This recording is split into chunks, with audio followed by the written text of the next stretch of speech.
galed gyda ni fan hyn yn Capel Coffa Williams Pantycelyn. Ni'n dathlu 3 mlynedd ers sieni eleni. Pa mor arwyddocaol yw'r capel yma o gofio mai dyma Capel Coffa Williams Pantycelyn yw e? Wel, mae'r adeilad ei hunan mae'n weledig. Mae'n amlwg iawn yn y dre i bawb sy'n mynd heibio.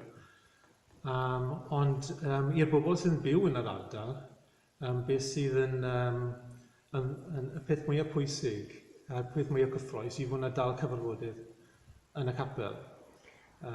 Mi fydd sôn rhai blynyddoedd yn ôl ynglyn â chau'r capel. Beth yw'r sefyllfa heddi? Be mae'r dyfodol yn edrych fel?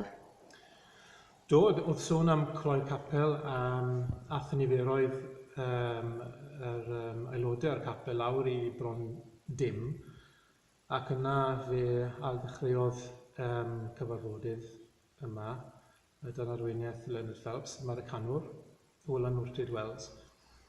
Ac felly mae yna gyfeiriad i gael, a mae yna dyfodol i gael i gyfarfodydd bellach, a pwrpas felly'r capel, achos mae yna rhywbeth byw a rhywbeth sy'n tyfu. Mae'r aelodaeth yn y capel wedi tyfu ers i'r gwasanaethau al ddechrau. Pa mor anodd yw cynnal y capel i fynd i gynnal aelodaeth? Mae yna waith wresogi, cynnal a chadw'r lle, faint o her yw hynny? Mae'n tipyn o her. Mae'n tipyn o her achos dim ond cynifer fach sydd dal yna yn y capel. A mae adeilad sydd mor fawr â hyn, sydd yn golygu lot o res, yn mynnu lot o arian i gadw. Dyna'r her mwyaf, a mae'n herio y Cristnogion i feddwl, ydy'n werth gwario'r arian i gadw adeilad, neu'n hytrach i estynu'r gymdogaeth Cristnogol, a defnyddio'r arian i ymestyn allan gyda'r Efengyl. Mae'r her yn un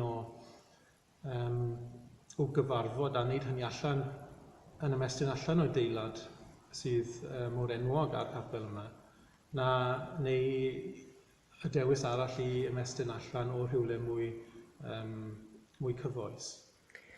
A sôn am Williams Pantycelyn, faint o ddylanwad yw wedi bod arnoch chi?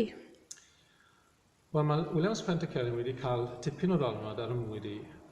Fel Williams Pantycelyn, fi ges i ngodi yn capel traddodiadol, anghydffurfiol, ac yna, fel Williams Pantycelyn, fi ges i drwydigaeth ar bws yn achlysur Williams Pantycelyn, yn clywed Hywel Harris yn pregethu'r Efengyl, tu allan i'r capel yn y Talgarth.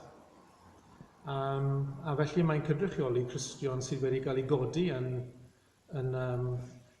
mywyd traddodiadol Cristnogaeth, ond eto wedi dod o hyd i'r iachawdwr byw. A dyna'n mhrofiad i. Ac felly mor belled â Williams Pantycelyn, mae'n calanogi fi hefyd. A'r agwedd arall yw y ffaith bod Williams Pantycelyn wedi defnyddio ei ddoniau i rhoi cyfle i Gristnogion ac i bobl dod yn nabod Iesu Grist ac i moliannu ei enw, gan mai yw yr arglwydd Duw ei hunan, yn ffordd sydd yn berthnasol, yn ffordd newydd, yn ffordd sydd o'r galon. Achos Williams Pantycelyn yw bardd romantaidd mwyaf Cymru.